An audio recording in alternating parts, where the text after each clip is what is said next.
Hallo, mein Name ist Anna. Heute üben wir zusammen, wie man sich auf Deutsch vorstellt. Das ist wichtig, weil du jeden Tag neue Menschen treffen kannst.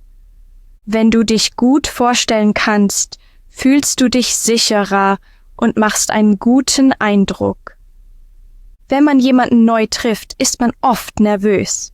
Das ist normal. Aber wenn du das Gespräch richtig beginnst, fühlst du dich sicherer. So kannst du die Unterhaltung leichter fortsetzen. Wenn du dich klar und selbstbewusst vorstellst, machst du einen guten ersten Eindruck. Die Leute erinnern sich an dich. Sie fühlen sich wohl, mit dir zu reden. Das hilft dir, Freunde zu finden und Beziehungen zu bauen. Du kannst Gespräche mehr genießen. Wer möchte das nicht? Es ist eine gute Idee, ein Heft mitzunehmen. Du kannst dort Notizen machen. Du kannst mich so oft anhören, wie du willst. Aber ohne Übung bringt es nichts. Du musst die Wörter und Sätze auch selbst benutzen. Nur dann sind sie für dich nützlich. Auch wenn du bereit bist zu lernen, schreib es in die Kommentare. Wenn du einen Freund kennst, der Deutsch lernen will, teile diese Lektion. Abonniere meinen Kanal und wir fangen an. Stell dir vor, jemand fragt, erzähle mir von dir. Du willst ruhig und sicher antworten. Genau das ist unser Ziel.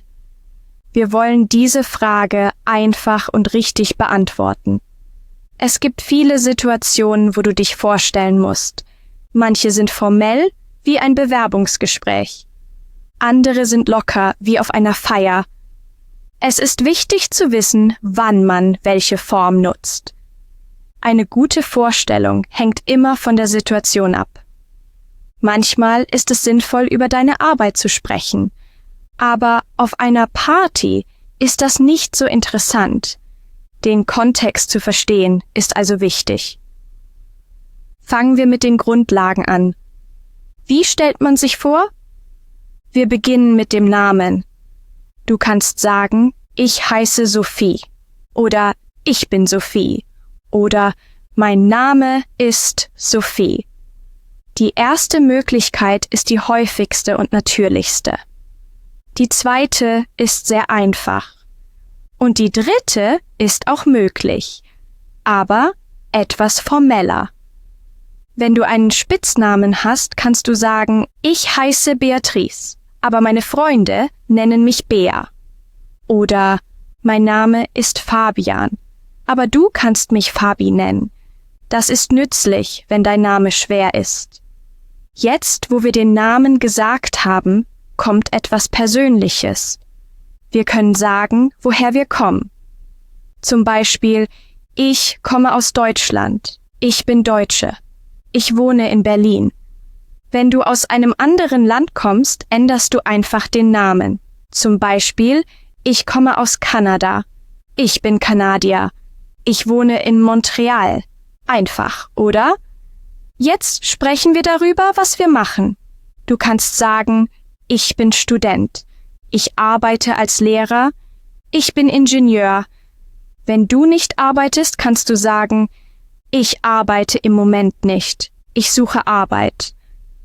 Wenn du mehr Details geben willst, kannst du sagen, ich arbeite in einem Krankenhaus.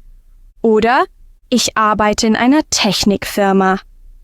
Super, jetzt kommen wir zu den Hobbys. Auf Deutsch sagst du, ich lese gern, ich reise gern, ich spiele Fußball, ich mache Yoga, ich schaue gern Filme. Du kannst auch sagen, mein Lieblingshobby ist Schwimmen. Jetzt verbinden wir alles. Hier ein Beispiel. Hallo, ich heiße Sophie. Ich komme aus Deutschland und wohne in Berlin. Ich arbeite als Deutschlehrerin. Ich reise gern und lese gern Bücher. Schön, dich kennenzulernen. Das ist eine gute Vorstellung. Sie passt zu formellen und informellen Situationen. Du kannst sie anpassen, je nach Ort und Person. Jetzt sprechen wir über Begrüßungen auf Deutsch. Du kannst sagen, Guten Morgen. Das benutzt man morgens und mittags. Guten Abend. Das benutzt man am Abend. Hallo, das ist locker, unter Freunden. Schön, dich kennenzulernen. Das sagt man, wenn man jemand Neues trifft. Wie geht's? Das ist eine freundliche Art, ein Gespräch zu beginnen. Wenn dich jemand fragt, wie geht's? Kannst du antworten, mir geht's gut, danke, oder nicht so gut. Diese einfachen Sätze helfen dir, Gespräche leicht zu beginnen. Lernen, wie man sich auf Deutsch vorstellt, ist ein guter erster Schritt. So bekommst du mehr Vertrauen, wenn du die Sprache sprichst. Übung jeden Tag hilft dir, besser zu werden. Versuche, deine Vorstellung laut zu sprechen. Du kannst sie auch aufschreiben. Ändere ein paar Details, damit sie persönlicher klingt. Jetzt kommen wir zum nächsten Teil der Lektion. Die nächste wichtige Information ist der Ort. Das kann der Ort sein, wo du jetzt lebst. Es kann auch der Ort sein, aus dem du ursprünglich kommst. Es gibt viele Möglichkeiten, darüber zu sprechen. Ich gebe dir einige Beispiele. Probiere aus, welche Version zu dir passt. Für eine natürliche Vorstellung kannst du sagen, ich komme aus den USA, ich bin Amerikaner, ich wohne in Washington. Wenn du sagen willst, wo du geboren bist, kannst du sagen, ich bin in New York geboren. Ich bin in Kalifornien aufgewachsen. Ich habe meine Kindheit in Florida verbracht. Wenn du zeigen willst, wie lange du schon irgendwo lebst, sagst du, ich wohne seit 2016 in Berlin. Ich lebe seit 4 Jahren in München. Ich bin vor einigen Jahren nach Hamburg gezogen. Jetzt geht es um die Familie. Wie viele Informationen du gibst, entscheidest du selbst. Wenn du verheiratet bist, kannst du sagen, ich bin seit 5 Jahren verheiratet. Wir sind seit 2020 verheiratet. Wenn du in einer Beziehung bist, aber nicht verheiratet, sagst du, ich bin seit 3 Jahren in einer Beziehung. Wir sind seit 2 Jahren zusammen. Wenn du Kinder hast, kannst du sagen, ich habe einen Sohn, er ist 7 Jahre alt. Ich bin Mutter von Zwillingen. Meine Tochter ist 5 Jahre alt und geht schon zur Schule. Wenn du über Geschwister sprechen willst, kannst du sagen, ich habe 3 Geschwister oder ich bin ein Einzelkind. Wenn du über deine Großfamilie reden willst, kannst du sagen, ich lebe in München, aber der größte Teil meiner Familie lebt in Köln. Jetzt sprechen wir über Hobbys und Interessen. Hier sind ein paar Beispiele. Ich koche gern. Ich spiele sehr gern Fußball. Ich interessiere mich für Fotografie. Ich interessiere mich für Kunst. Eine lustige Art, ein Hobby vorzustellen, ist so. Etwas, das du vielleicht nicht über mich weißt, ist, dass ich Themenabende liebe. Zum Schluss sprechen wir über deine Arbeit. Es gibt viele Möglichkeiten zu beschreiben, was du machst. Du kannst sagen, ich bin Grafiker, ich arbeite als Ingenieur, ich bin Chefin einer Technikfirma, ich arbeite im Marketing, ich arbeite bei Google. Wenn du diese Teile kombinierst, hast du eine gute Vorstellung. Nimm dir Zeit, sie zu personalisieren. Übe laut, damit du Sicherheit bekommst. Jetzt geht es weiter. Wir lernen, wie du mehr über dich erzählst. So werden Gespräche länger und spannender. Das hilft dir, dich wohler zu fühlen, wenn du Deutsch sprichst. Über deine tägliche Routine zu sprechen ist einfach. Es ist eine gute Methode, ein Gespräch lebendig zu halten. Du kannst sagen, ich wache um 7 Uhr auf. Ich frühstücke um 8 Uhr. Ich arbeite von 9 bis 17 Uhr. Am Abend gehe ich nach Hause. Ich esse mit meiner Familie. Ich gehe um 22 Uhr ins Bett. Du kannst auch Aktivitäten nennen, die du regelmäßig machst. Ich mache 3-mal pro Woche Sport. Ich höre gern Musik beim Arbeiten. Ich lese ein Buch vor dem Schlafengehen. Über deine Persönlichkeit zu sprechen hilft anderen, dich besser zu verstehen. Du kannst sagen, ich bin freundlich, ich bin neugierig, ich bin ruhig und geduldig. Ich lerne gern neue Dinge. Wenn du sagen willst, was du nicht magst, kannst du sagen, ich mag es nicht, zu spät zu sein. Ich mag keine Horrorfilme. Über deine Träume und Ziele zu sprechen, macht deine Vorstellung spannender. Du kannst sagen, mein Traum ist, um die Welt zu reisen. Ich möchte Arzt werden. Ich möchte Klavier spielen lernen.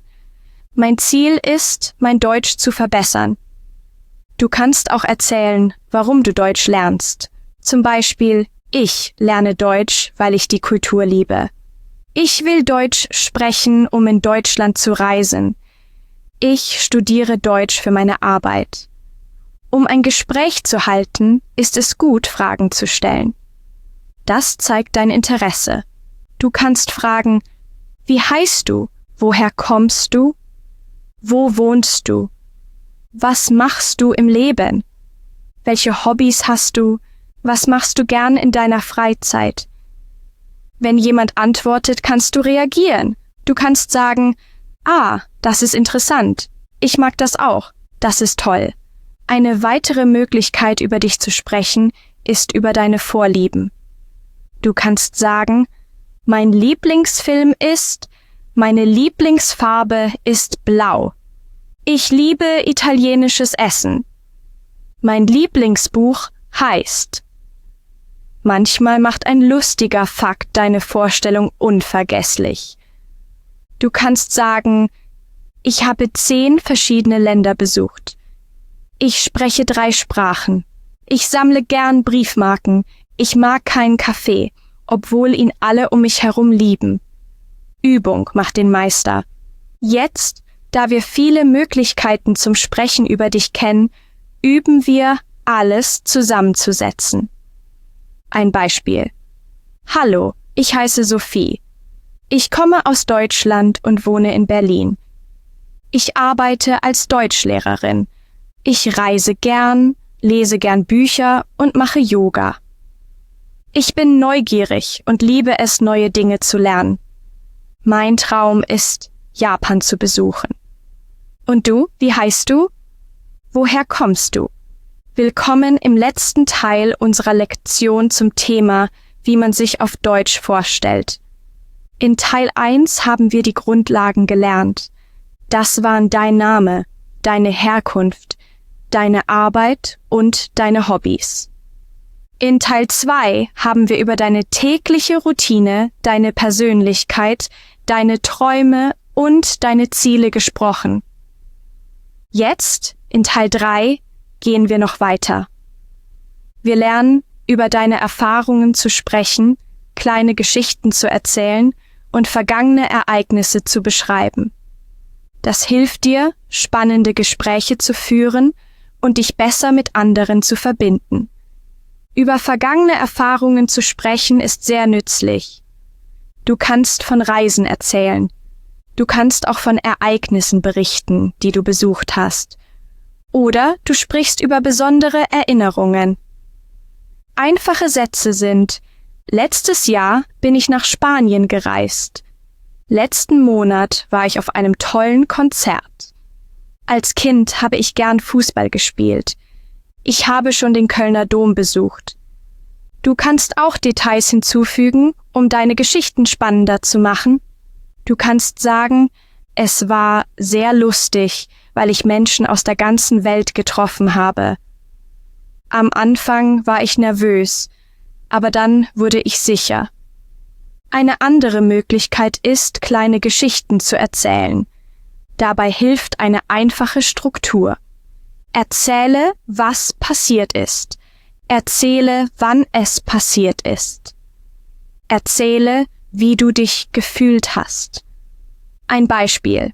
Eines Tages wollte ich zum ersten Mal tauchen. Das war in den Ferien in Griechenland.